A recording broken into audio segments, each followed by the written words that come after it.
Hey brother, you ever wondered why you don't seem to be able to trust God enough? Or maybe you believe that you believe in Him. We hear the miracles that take place in other men's lives, and sometimes we feel like we are not either worthy, or it hasn't happened with us, or I'm incapable of actually believing like some of those others. Well, it reminds me of a story that I was told a long time ago. Niagara Falls, there was a gentleman who was ran a tightrope across a portion of Niagara Falls, and he was going to walk that tightrope over the falls. People had heard about it and came around to watch this take place. As this man was coming across on the tightrope, he had a wheelbarrow in front of him. And he was wheeling the wheelbarrow along the rope, along with walking. He gets to the end, and there's a young man there at the very end.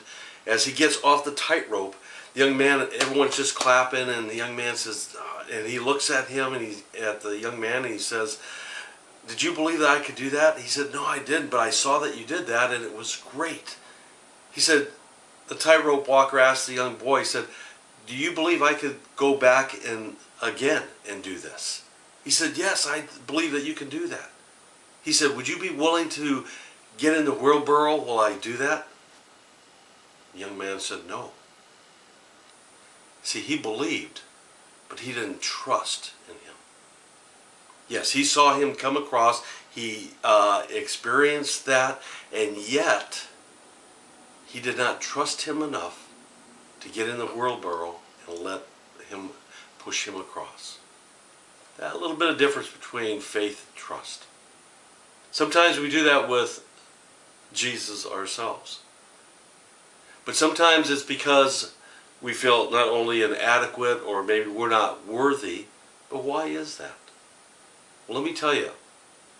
Part of that is because of our sinful nature.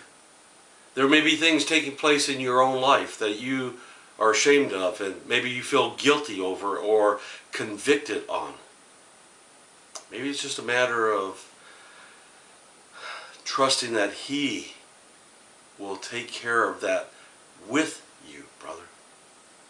We just have to do our part. Faith without works is dead.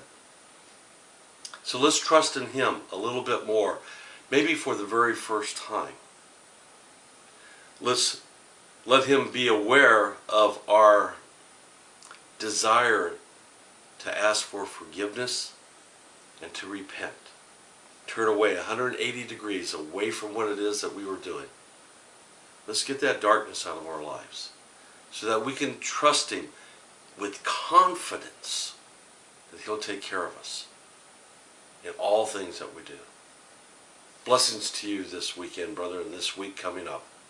May God just envelop you and nudge you and remind you that He loves you. But let's honor Him in being obedient to Him. One day at a time, brother. Shalom.